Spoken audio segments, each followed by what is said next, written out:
கோயில்கள் எந்த அளவுக்கு புனிதமானதோ அதே மாதிரி அந்த கோயில்களை சுற்றி அந்த கோயில்களுக்குள் இருக்கக்கூடிய குளங்களும் நதிகளும் நீர்நிலைகளும் புனிதமானது.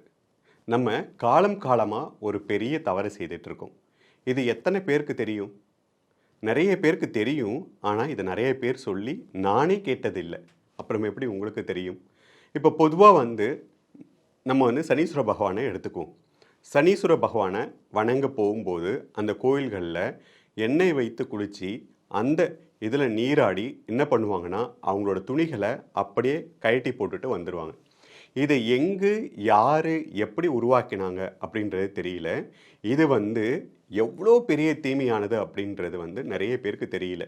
இது மனிதர்களுக்கும் தீமையானது. நீங்கள் போய் என்ன நல்லதுக்காக அங்கே புனித நீராடி இறைவனை வழிபடுறீங்களோ அது எந்த பலனுமே கிடைக்காது. இன்னொன்று, நீர்நிலைகளுக்கும் அது கேடு. நீர்நிலைகளில் வாழக்கூடிய உயிரினங்களுக்கும் அது கேடு. அதே சமயத்தில் நிறைய நீர்நிலைகளில் பார்த்தீங்கன்னாக்கா நீர்நிலைகளில் தண்ணி போய் சேராமல் இருக்கிறதுக்கு இந்த துணிகள் போய் அடைத்து கொண்டு நிறைய இடத்துல இன்றைக்கி நீர் கிடைக்காத ஒரு சூழல் இருந்துகிட்ருக்கு. ஸோ இனியாவது மக்கள் இந்த நிகழ்ச்சி மூலமாக இதை தெரிஞ்சுக்கிட்டு எந்த இடத்திலும் எந்த சாஸ்திரங்கள்லையும் எதுலேயுமே சொல்லவே இல்லை நீங்கள் கோயிலுக்கு போனால் அந்த இடத்துல நீராடிட்டு உங்களுடைய துணிகளை அப்படியே கழட்டி போட்டுட்டு வந்துடணும்.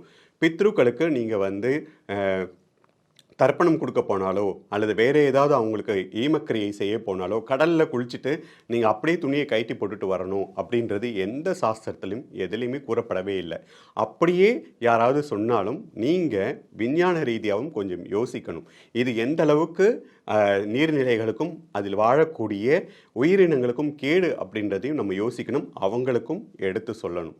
இதுக்கப்புறம் எந்த புனித ஸ்தலங்களுக்கு போனாலும் எந்த இடத்துல புனித நீராடினாலும் அந்த இடத்துல உங்களது ஆடைகளை கழட்டி போட்டுட்டு வர்றது மிகவும் தவறானது. அதை இனி யாருமே செய்யவே செய்யாதீங்க.